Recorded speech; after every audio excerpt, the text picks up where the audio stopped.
So I guess TikTok wanted me to say it loud. I'm black and I'm proud because I can't with this app anymore. Ever since it came back from being blocked for that 24 hours while they put that government handicap bars on there. Talking about accommodations. You making accommodations for the government to monitor us. And for some reason, y'all got a problem with me posting black people who push forward rights, civil rights that helps every minority group. You got a problem with it.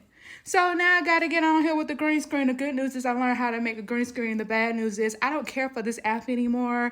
And I hope nobody buys it anymore. And I hope it closed down. Sorry, not sorry, y'all.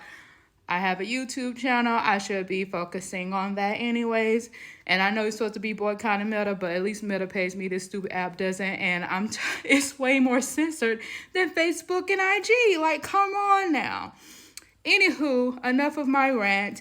Meet Mary Jane McLeod Bethune. Now, I'm going to be honest with you. The first time I heard about her was in the 666 or whatever it was, Tyler Perry's movie about black women who went overseas, which I love. Everything history, everything Civil War.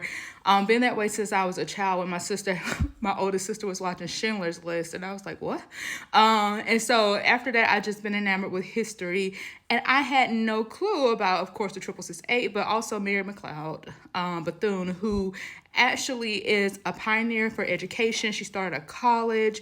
And then she also was an advisor to the First Lady, Eleanor Roosevelt. So I am going to read what I would have posted had not this stupid app censored me saying it is unoriginal content. And I'm sorry, baby, I didn't know that posting people who are little well known in this world that influenced our civil rights and the civil rights movement was unoriginal content. Miss me.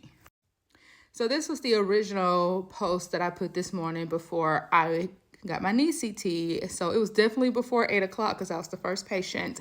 And it had one view and I was like, what's going on? Now, I'm not out there like that. But I'm normally getting 400 views or something.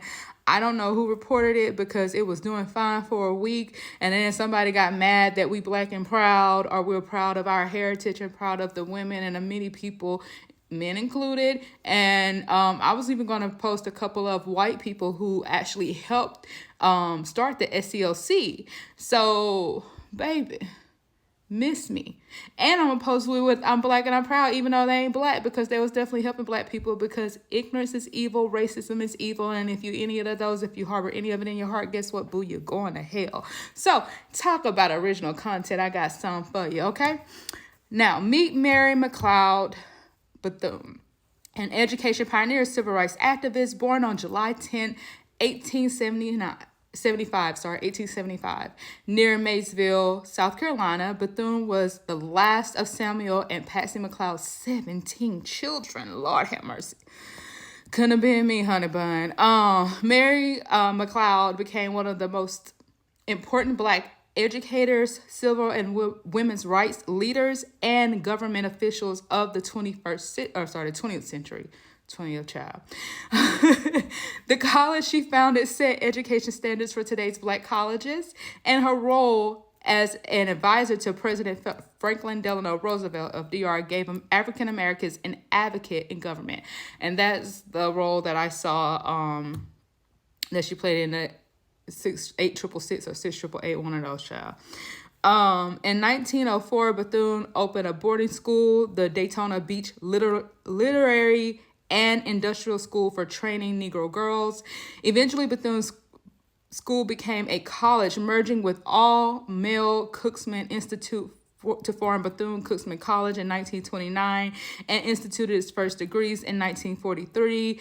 A champion of racial and gender equality, Bethune found many organizations and led voter registration drives after women gained the right to vote in 1920.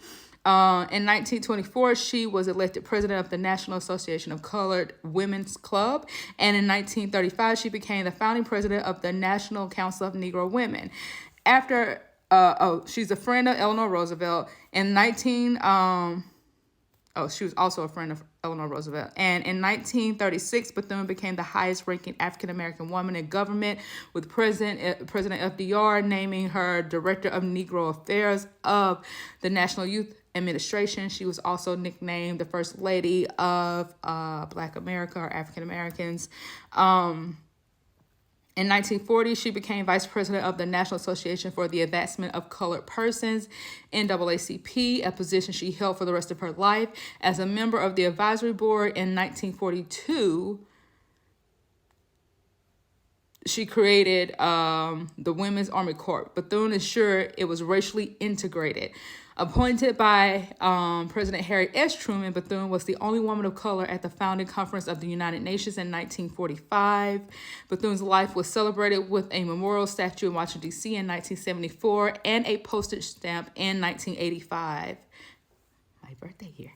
Her final residence is a National Historic Site, and on July 13th, 2022, Bethune became the first African American to be presented with a statue in the National Statuary Hall Collection at the U.S. Capitol. So give it up for my girl, Mary McLeod Bethune. She was married, a mother, divorced. Baby, she ain't let none of that stop her. You hear?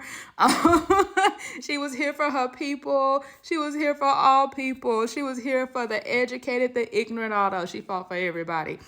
And she advised 2 different presidents. So, and also, for the ignorant people who out there like, oh, the Democratic Party was the ones who wanted slavery nowadays or whatever.